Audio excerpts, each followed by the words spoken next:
Lost Souls. Brought to you by the Vibes Broadcast Network.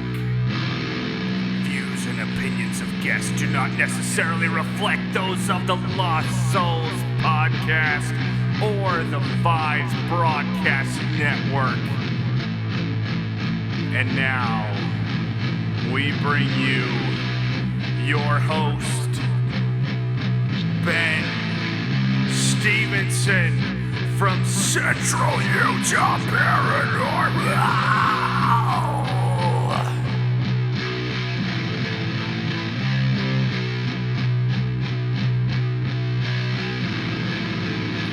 Are you ready for tonight's show?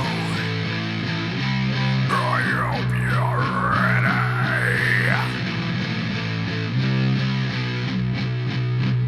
Because you'll never guess what we have in store for you.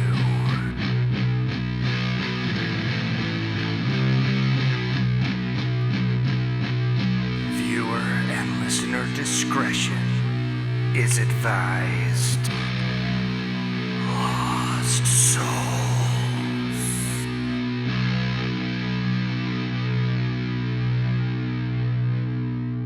Hello, everybody. This is Ben coming to you on Lost Souls. We're really excited to have Jim here with us tonight. Jim is a spirit photographer, and he has a book that we're going to be talking about called Living with the Paranormal. How are you doing tonight, Jim?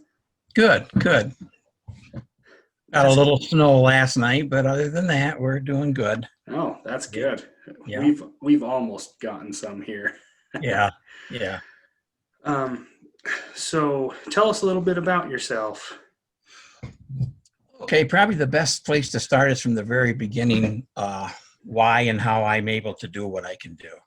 Okay. Back in 2006, my mother was in a nursing home, and the day came when they called all the family down there because she didn't have too long.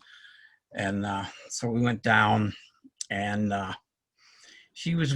we were there probably an hour with her, and then she really took a turn for the worst. But I was holding her hands with my hands, and the second that she took her very last breath, I felt her body's life force leave her, go into my hands, up both arms, into my neck, and right up to my head. But before she took the last breath, you could see she was like wanting to reach out. She was looking, her eyes were open, like she was waiting for someone to greet her to make her transition to the other side. And I believe it was at that point that I was introduced to the spiritual realm, the spiritual world, if you will. And that's why I think I can do what I can do. But I didn't realize this until months later on. And I met with Sylvia Brown. She's a psychic. She's no longer with us. She passed away. And she said, that's exactly what happened. You're why you can do that, because you are between two worlds. I'm almost like a transmitter receiver to the spiritual world. And that's basically where pretty much it all began. Then one day I was sitting in our local donut shop, and this gentleman come in, and he asked me if I was familiar with the Hinsdale House. And I says, oh, yes. And he says, well, we're in town, and we're going to be doing a documentary up there. And would you like to be an extra in the filming? And I said, sure. Now, can you see this at all here? Yeah, I can see that very well. Okay, that's the house, what it looked like after its present occupants had passed away. Well, rumors got going around that they were going to demolish the house. So I got thinking, I'm going to go up there and, I'm a little ahead of myself. The film crew, what they did was a spirit walk up there. There's a big pond that's also on the land where this house is. And they had probably 50 people all dressed up in different periods of time coming up through the yard and for the spirit walk and stuff. Well, then that all got done with, and the people that had lived there, like I said, had passed away. and rumors were going around they were going to demolish the house. And I got thinking, jeepers, I never took any pictures of the house while I was up there. So I did that. And down the road from the house was a tree at an intersection that they called the hanging tree. And people were hung back in the 1800s from this tree. And right exactly across from the road where this hanging tree is, where there's a what they call a stepping stone, where the buggies back in those days would pull up and the people would get out, step on this stone, get down on the ground. Well, I took a picture of that. Well, when I got back home, I'm looking at what I photographed. And in the picture I just showed you, if you had the actual photo right in your hand, you could see spirits in the window, on the land, and different entities. But this one I took of the stepping stone, there is a woman's face coming right out of the stone. I'm going to hold that up. And I don't know if you can see her. She'd be right here. Okay, that's where I was looking. That's what I thought. Yeah. That's awesome. So I got home and I told my wife, I said, look at this camera. Look what's on this camera. And we just couldn't believe what was in it. So we went back up again and I was going to take some more. Well, in that period of time, the characters that were in the photograph had changed. I took one of the hanging tree and there were people in that photo back from the time of Christ. They had like the Romans in the robe. One was holding a sword, one was holding a spear.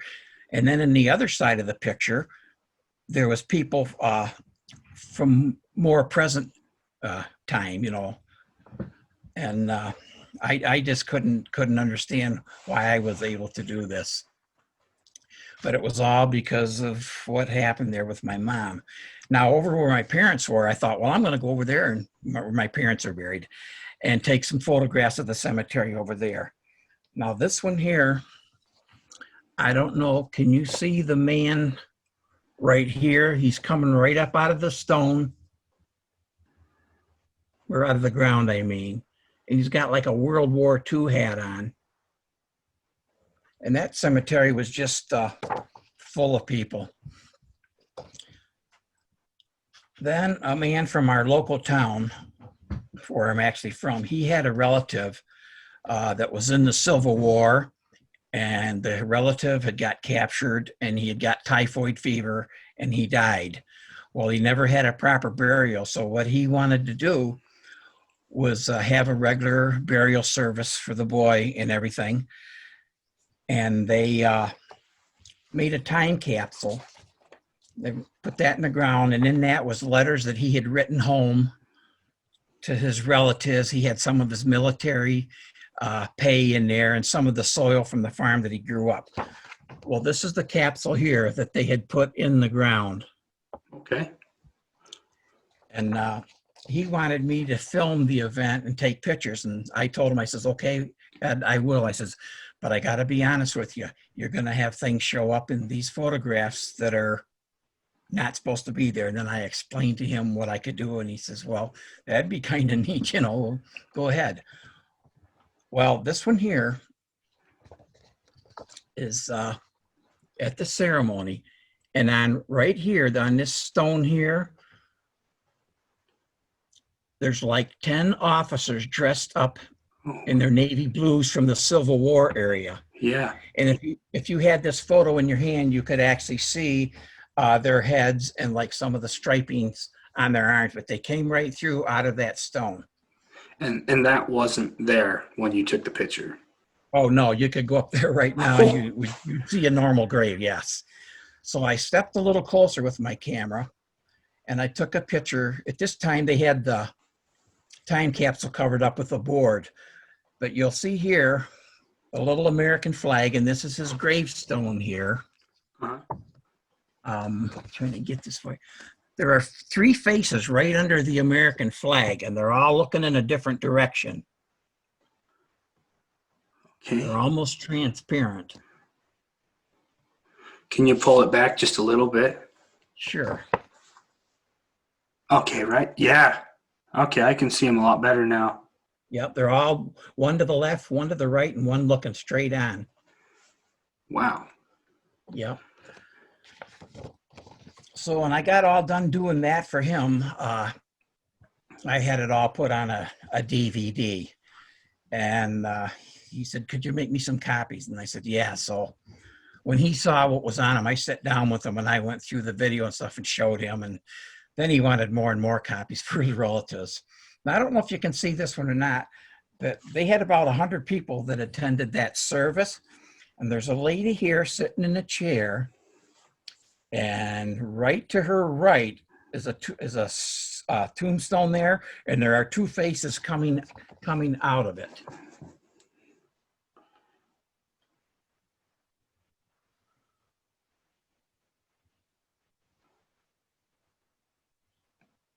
Oh, wow.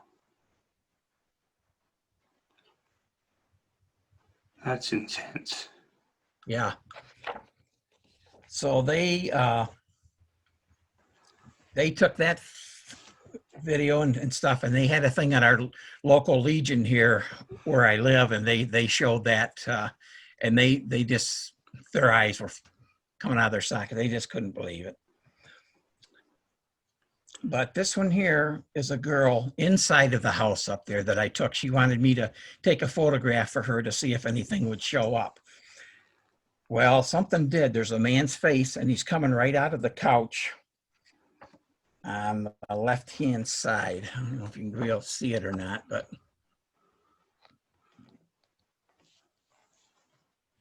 Okay, right on the couch that's right next to her elbow? Yeah, right here. Wow.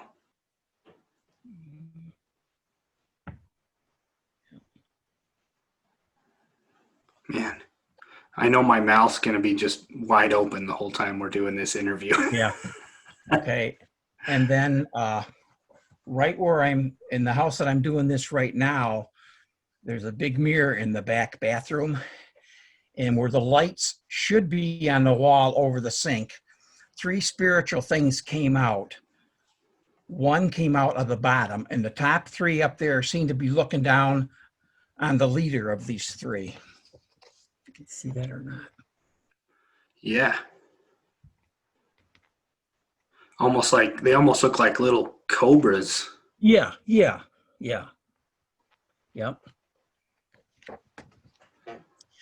And then one night, this showed up on the wall. Wow. It's a symbol, and I don't know what it was. So I took it to our local university, which is St. Bonaventure University here. And they said that is Hebrew. And it means greetings, my friend, in Hebrew. The next day, that wasn't even there. And then this one was our neighbors. Took a picture here, and there's a dog, but right here, but it's just his head.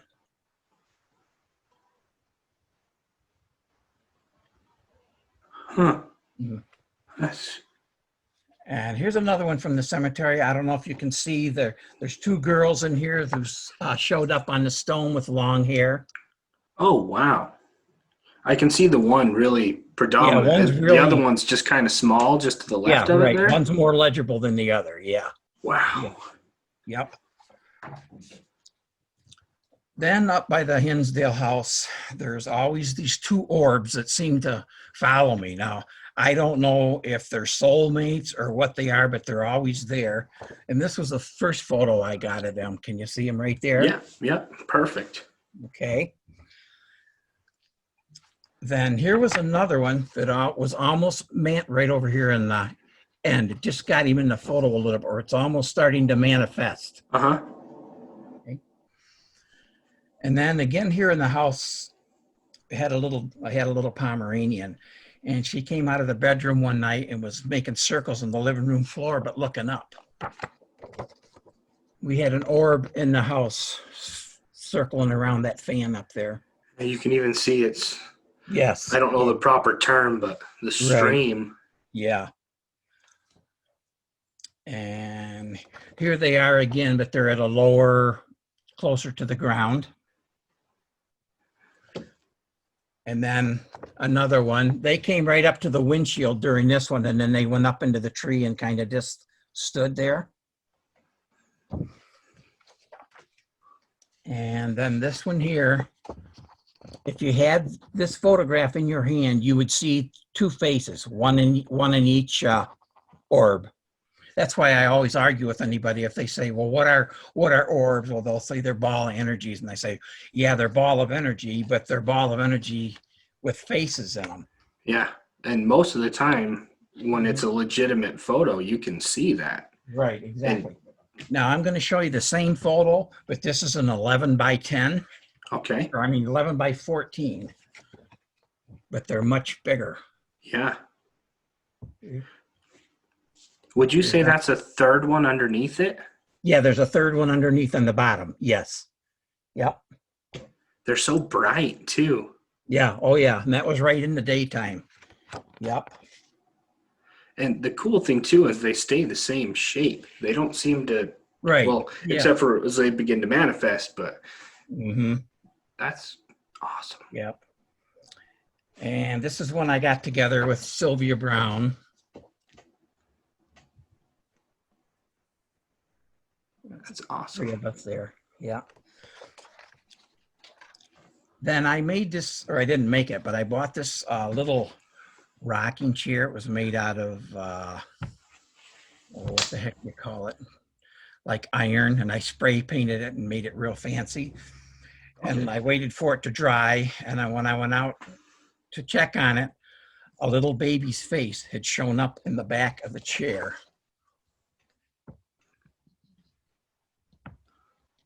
Can you move it back just a little bit? Right there. Yeah. Wow. Yeah.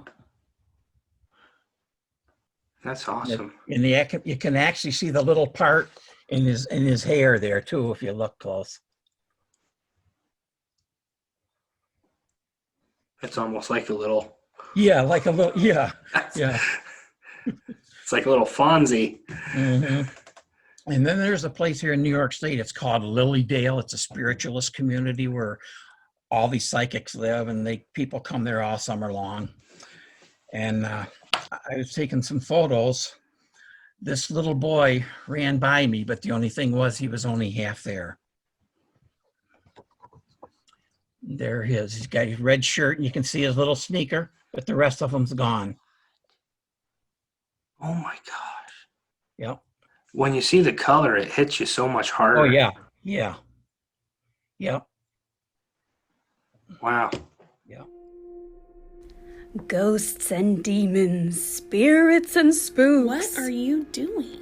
I'm recording a trailer for our podcast. Oh my god. If we're gonna do this, we have to do it right. All right, I got you. Ever wondered what it's like to see and feel ghosts? Or have premonition dreams. Do you love talking about spirits and spooks? Oh my gosh, now that sounds like a dating ad. If you've ever felt like a weirdo, this is the place for you. Okay, that does sound more like us. So grab a drink, settle in for a ghosty good time with your new best friends. I'm Anna. And I'm Jess, host of the Ghosty Girls podcast. Each week, we bring you a new episode full of laughs, ghosts, and everything weird. So listen on Spotify, Apple Podcast, and Anchor. And remember, there's no goodbyes for us. Yeah. Okay, now this one has got a lot of our local pastors and priests around this area shaking their heads, and but there's a cross out in their backyard. And when you look at this, go across the ground to almost the end of the picture, and you'll see a face that either looks like Jesus or one of his disciples. But there's also things around the front of his forehead, like the crown would be. Okay, it's going to be right here in the corner. Oh, wow.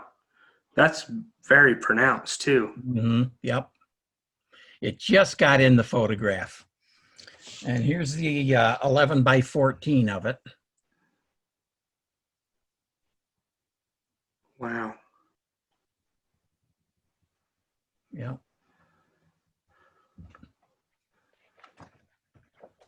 But I can't go and take a normal picture like at a wedding, a graduation, because stuff always, shows up in there. Now this one here is kind of sad. It's my brother. He had heart surgery done, and he had attached to him what is called a gray entity. What a gray entity does is they feed off of people that have low self-esteem, compulsive warriors. There's the gray entity and there's the dark entity. The dark entity talks people into suicide, getting into drugs and stuff like that. But this is the lesser of the two. But anyways, it's laying here in bed with my brother. It's gray. It's got red eyes and like pointed ears. And it's like right on his shoulder. Right up here.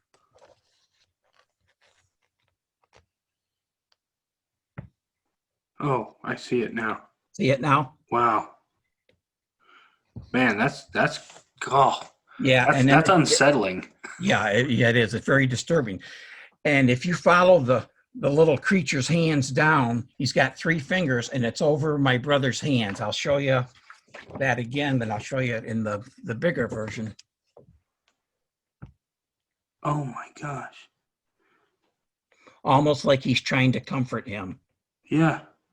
Well, that's when I got a hold of Sylvia Brown, and I told her what I got, and she goes, "Oh my God, I've never heard anybody photograph one of them things before." I says, "What can we do?" She says, "Well, Jim, there's really nothing you can do except talk to your brother and try to calm him down.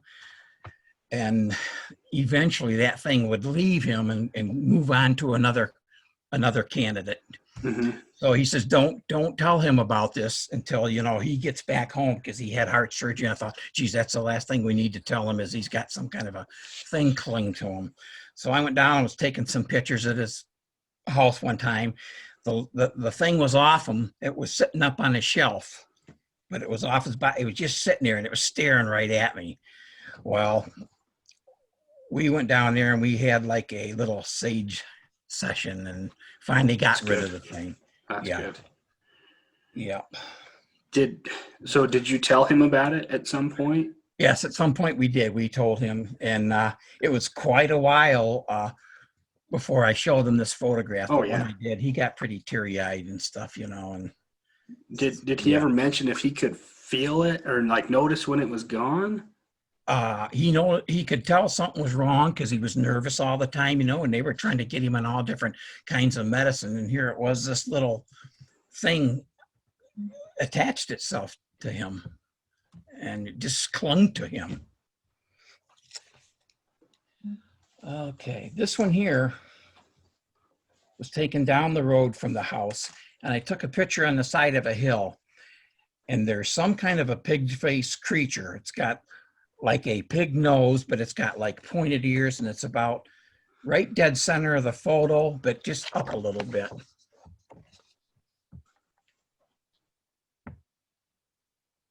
It's like right there.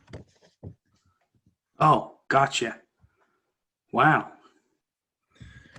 And then just to the left of him, there are 2 I call them ape-looking creatures that look like they may have been in pursuit of him. But here's the same photo again.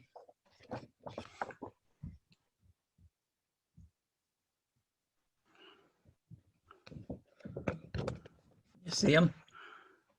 Are they kind of directly behind just a little bit? Yeah, they're right here. Yeah, and yep. the big thing's right here. Yep, that's where I was looking. One paranormal event I went to, I had this, and the one guy says, that looks like a mythical creature called a monitor. And I says, okay. So I didn't really know what that was. But I don't know if you'll be able to see it, but this tree right here, Mm-hmm. there's a man's face right in it, about halfway up at the tree.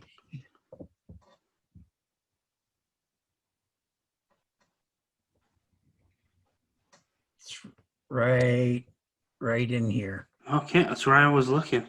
I was trying to pull out the features, but it looks like you can see off to the side where you can see the curvature of his face, Yeah, yeah, and yep, you see some of it kind of coming into the trunk, right? right, yep, exactly, yep, yep. Wow. And last summer, I came home, and I live out in the country, sort of. I felt something strange. It was a cloudy day, almost like it was going to rain. And I look up, and here's this demon thing looking like down on me. And so I happen to have my camera, my digital one, right in the front seat. So I took a photo of it, and it's right dead center of the photo. It's right here. Oh, it's like mouse open. Yes. So then What? I quickly took another picture, and this time you can see the fangs. Got a fang right there. Oh, wow. Now, the amazing part, shortly after that, I would say within maybe a couple minutes, I heard this ungodly, like a sonic boom, and I could feel the vibration on the ground. And I looked up, and the sky, well, you could see how cloudy the sky had looked and everything Mhm. right there. Yeah. Well, Yeah. the sky cleared real quick. And this thing right here, can you see that little dot right there? Yeah.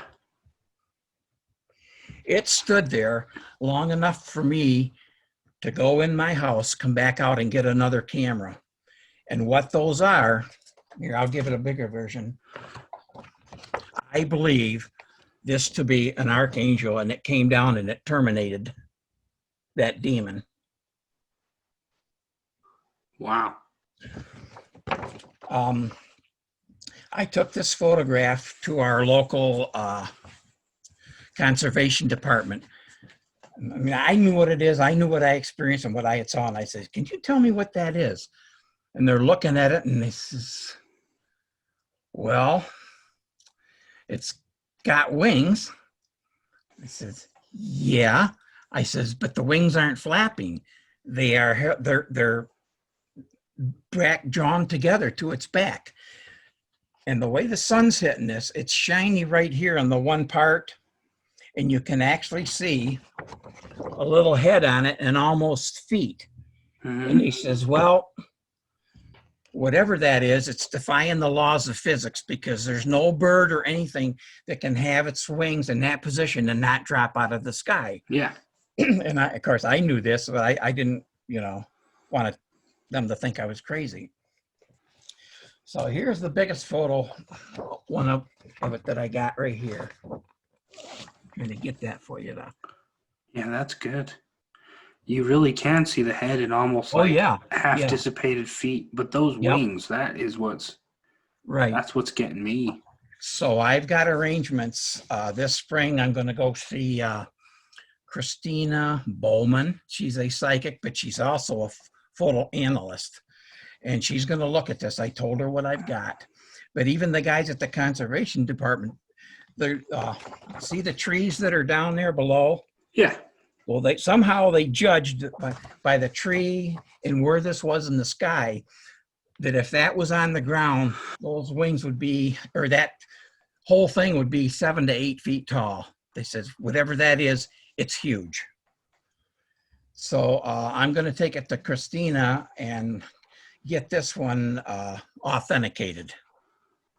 And I leveled with her. I told her, what had happened that day. And I said, I just want to get it authenticated and validated, because, I mean, if you could just have this in your hand and look at it, it's almost like a breastplate plate right here. But the wings is what's amazing on it. They're in the back, and it stood still, because if it was moving, it would be a blur, like that little boy running that where I only don't have, you'd see a blur, but this is not. It's just, right still.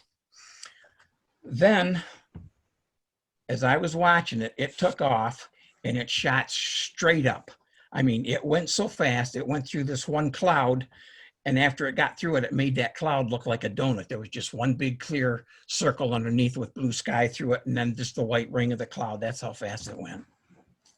And that one's bothered me for a long, long time. That's amazing. Yeah. I mean, it's unsettling, but it's amazing. Yeah. Yep. But like if I'm walking in the country or anywhere, I know where to take a photograph and where not to, because I can just feel the energy. It just comes right off of me. But this is my book. Awesome. There. So I've done a lot of, I've done 5 radio shows. I've did Coast to Coast AM. I've done lectures and photo presentations at a couple different universities, one up in Buffalo, and photo presentations. And I got thinking, there's got to be something more I can do, because things started getting bad in my photographs, like demonic looking things, Mm-hmm. Well, I sat down one night and I went through everything and I got everything separated. It was demonic looking.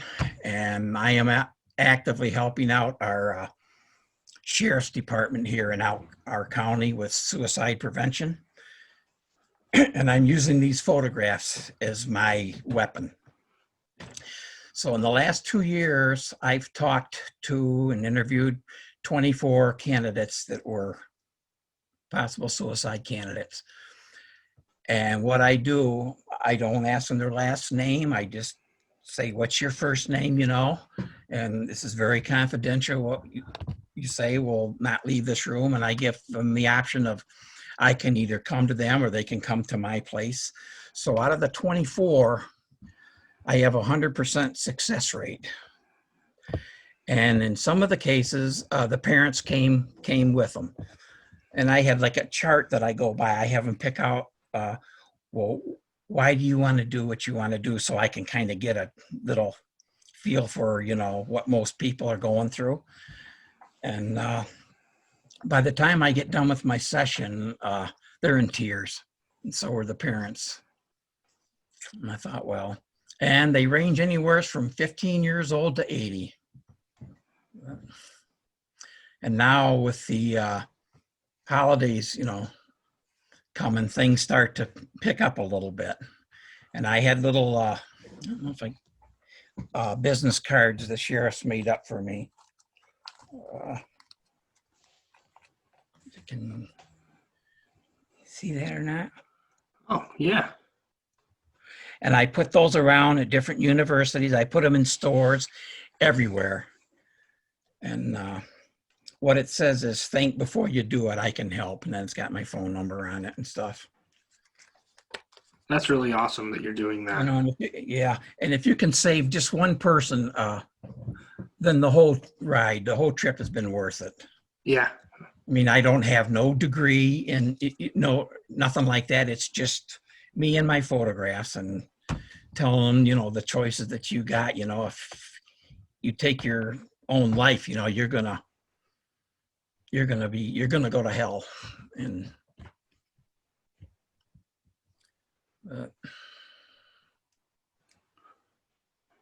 it's a good feeling, know that you do. I've had probably 7 or 8 of them that had purchased my book that were incarcerated in different prisons, and they have gotten back to me and even, thanking me and everything, because I touch on that in my book.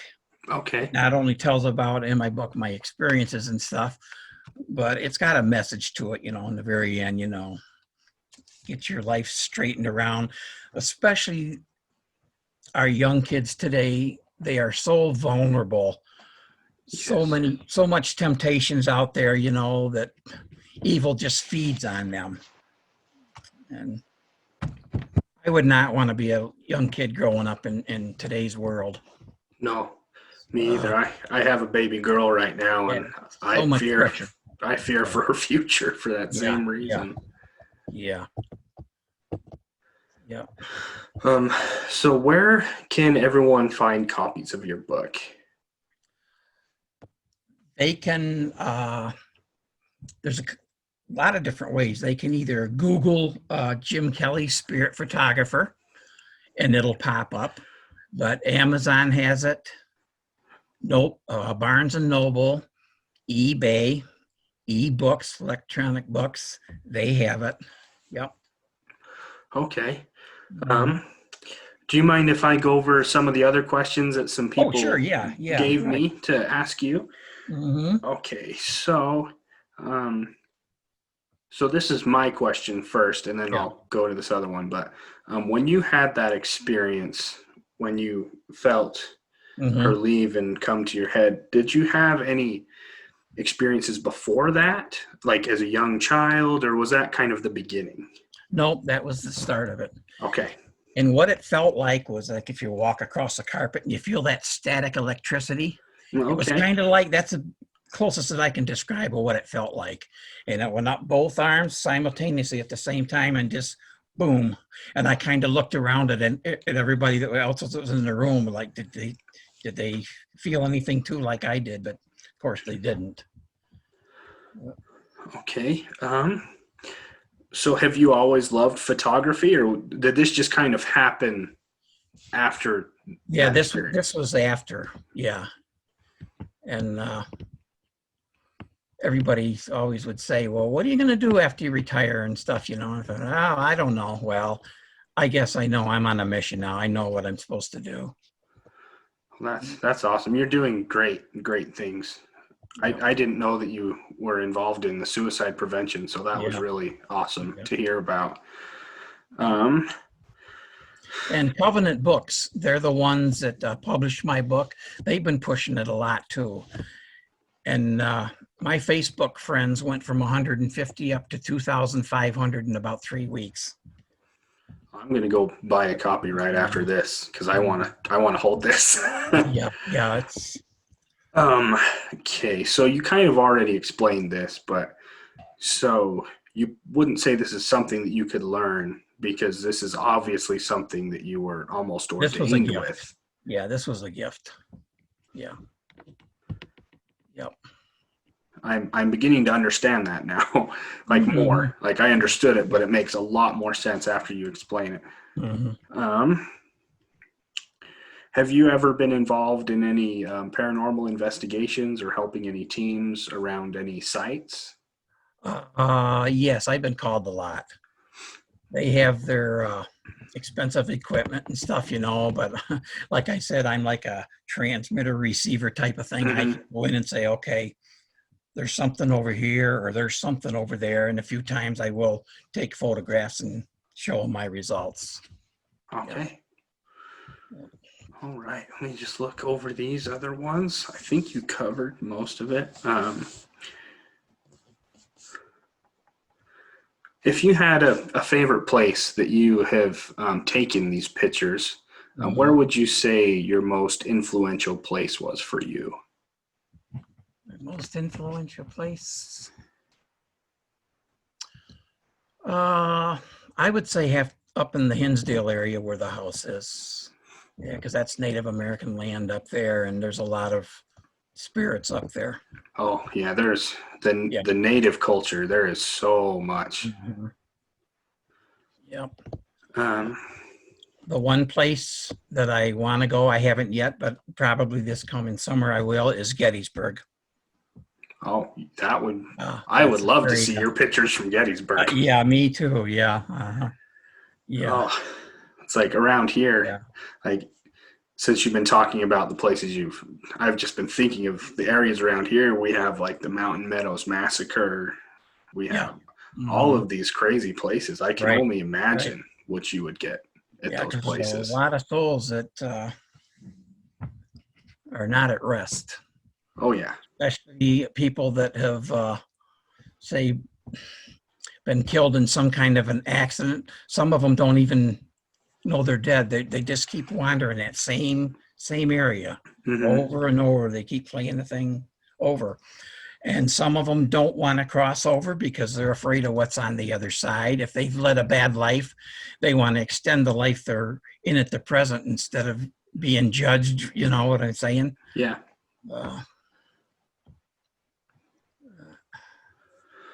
But this has been awesome, Jim. Thank you so much for Oh, absolutely. Yeah. hanging out with me tonight for a little Mhm. while. Yep. Is there anything else you'd like anyone to know? Any like final thoughts? I would just like to say that anyone that purchases the book, it's not real long, but what's in it is priceless. And it does tell all about me. And like I said, it has a message at the very end. And it's funny because the way it's fitting in there time-wise is a lot of what's going on in the world today and right now. It's like, get yourself prepared, Yeah, where you want to be when this comes to an end, because the clock is ticking. it is. It is definitely ticking for all of us right now. Yeah.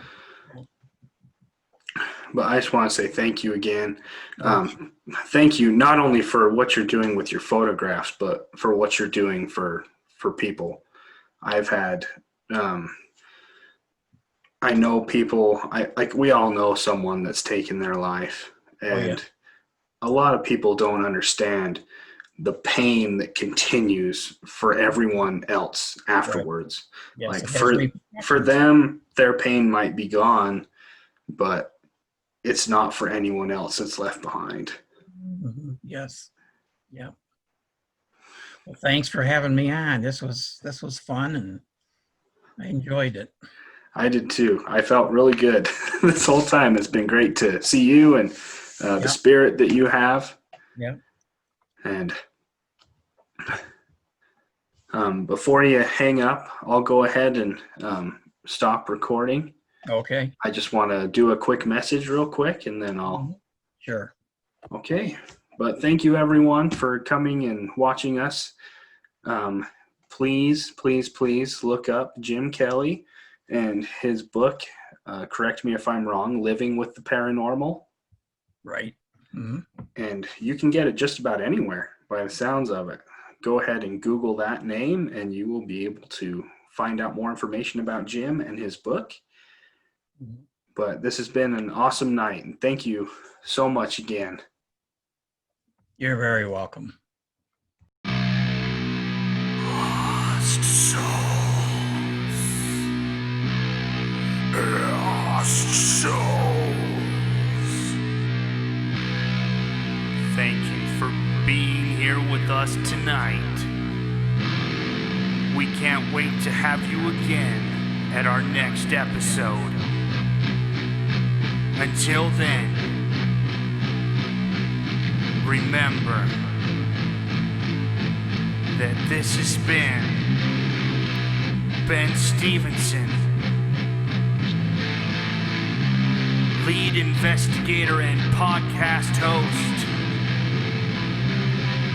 of Lost Souls and Central Utah Paranormal. Thank you again for joining us tonight. And remember, there's no normal like the paranormal.